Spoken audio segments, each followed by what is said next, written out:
What brings you to Valaman today? Blades, helmets, pretty much anything to suit your needs.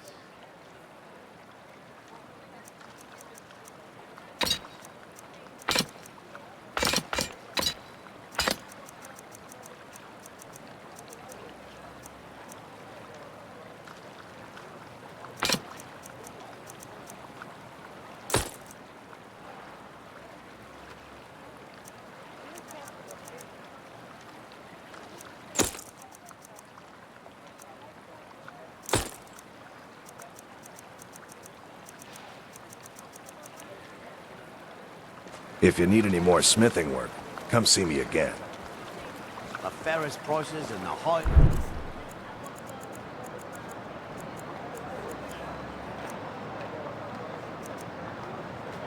Quality in Skyrim. Vegetables as crisp as a winter's morning.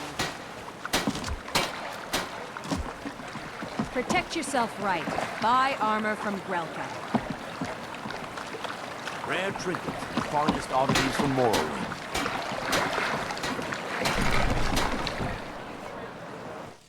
I've got something for just about everyone here. Give a holler if you have any questions. Can I help you? Breeches, gowns? Clothes for any occasion, really.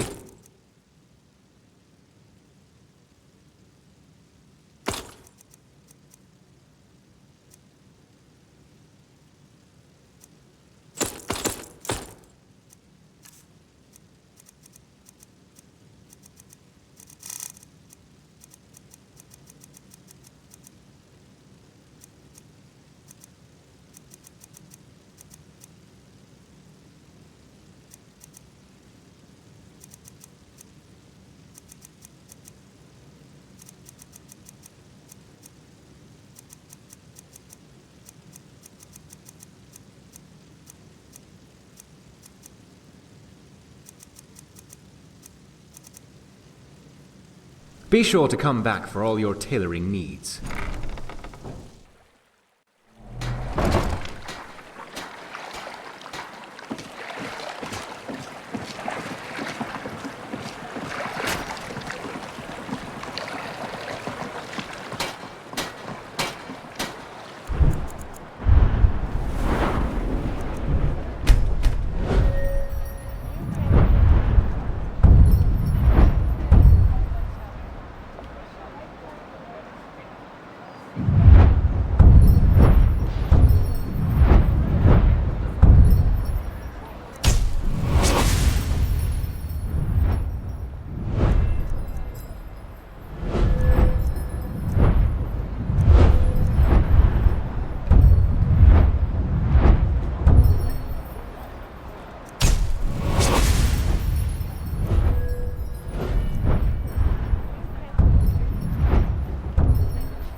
I'm glad you're here. This is the headquarters of the Nightingales, cut into the mountainside by the first of our kind. We've come to seek the edge we need to defeat Mercer Frey. If you'll follow me, I'll try to explain on the way. This way, please.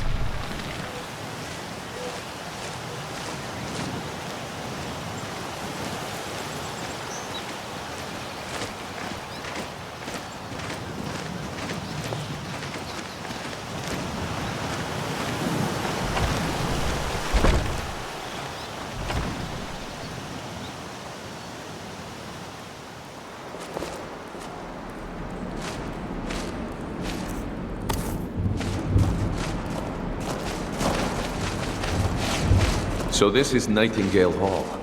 I heard about this place when I joined the guild, but I never believed it existed.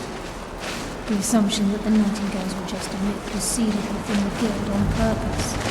It helped divert attention from our true nature. What's wrong, Brynjolf? I can almost hear your brow furrowing. I'm trying to understand why I'm here, lass. I'm no priest, and I'm certainly not religious. Why pick me? This isn't about religion, Brynjolf. It's business.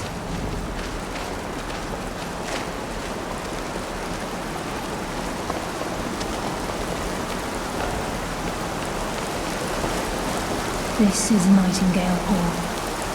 You're the first of the uninitiated to set foot inside in over a century. Now, if you'll both proceed to the armory to don your Nightingale armor, we can begin the oath. I think we should trust the lass and take the deal.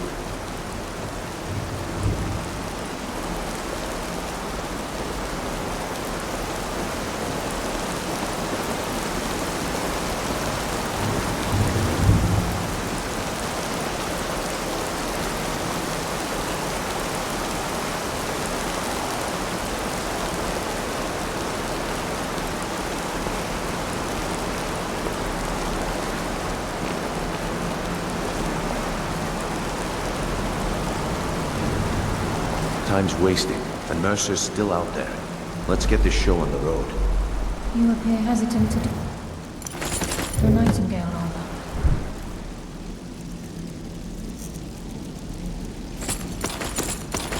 What's troubling you? Time's wasting, and Mercer's still out there. Let's get this show on the road.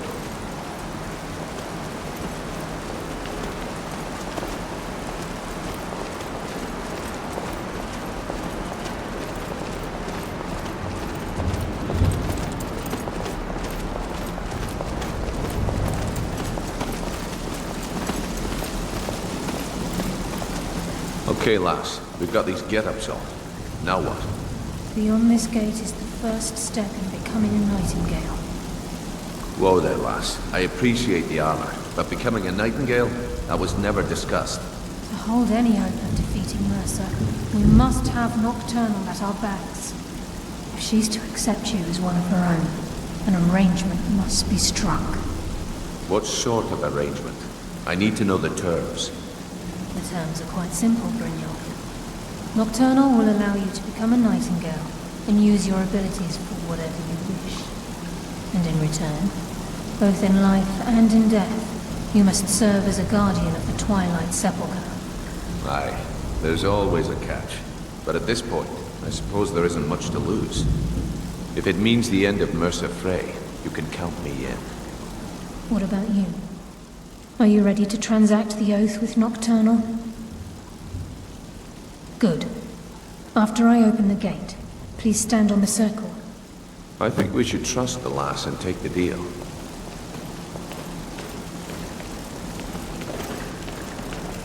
I think we should trust the lass and take the deal.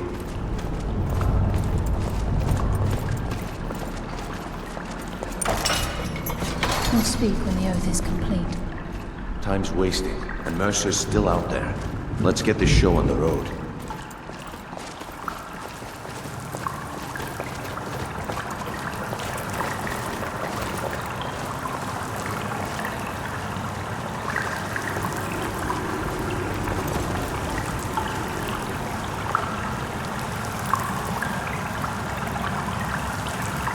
I call upon you, Lady Nocturnal. Queen of Murk, and Empress of Shadow. Hear my voice. Ah, Carlia. I was wondering when I'd hear from you again. Lose something, did we?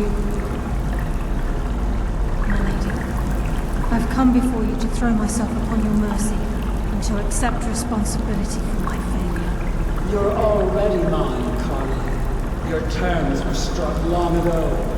What could you possibly offer me now? I have two others that wish to transact the oath, to serve you both in life and in death. You surprise me, Carlia. This offer is definitely weighted in my favor. My appetite for Mercer's demise exceeds my craving for wealth, Your Grace. Revenge. How interesting.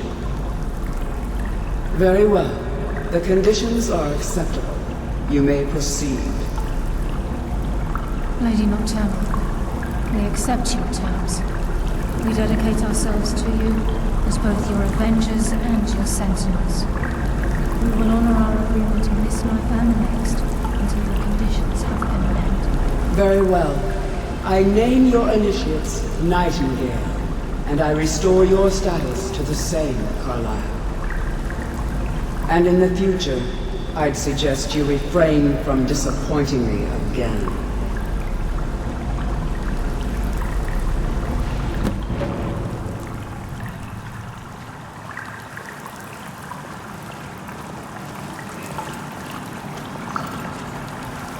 Now that you've transacted the oath, it's time to reveal the final piece of the puzzle to you. Mercer's true crime. Mercer was able to unlock the Guild's vault without two keys because of what he stole from the Twilight Sepulchre, the skeleton key. By doing this, he's compromised our ties to Nocturnal and, in essence, caused our luck to run dry. Well, yes, but the key isn't only restricted to physical barriers. All of us possess untapped abilities, the potential to wield great power securely sealed within our minds. Once you realize the key can access these traits, potential becomes limitless.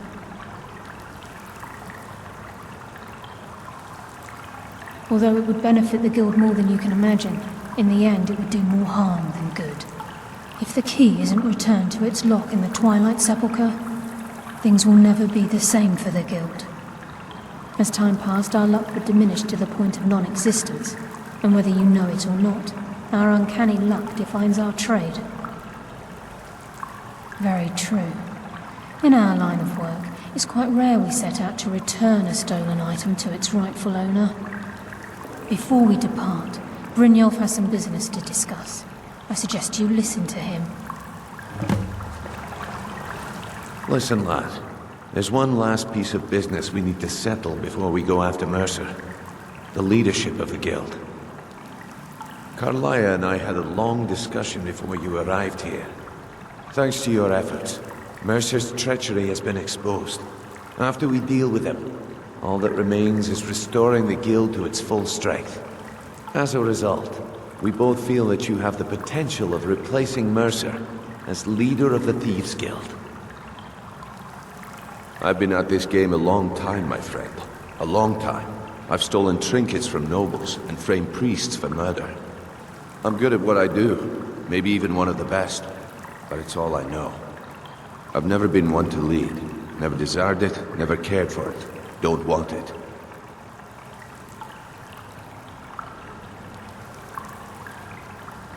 Well, we have a bit of an errand to run before your coronation, so don't get sentimental on me now. Then it's decided. When this is all over and Delvin's contacts assure me that we've regained our footing in Skyrim, we'll handle the details. Until then, we have quite the task ahead. I've been poring over the plans you brought us, and I'm convinced the eyes of the Falmer are in the Dwarven ruins at Erkenthand. Carlia and I will meet you there.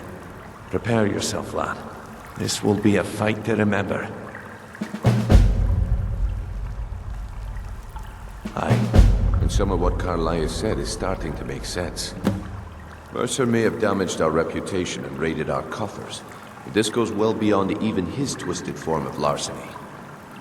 Old Delvin kept calling it a curse, and we all laughed at him. Looks like the joke's on us. Until next we meet, lad.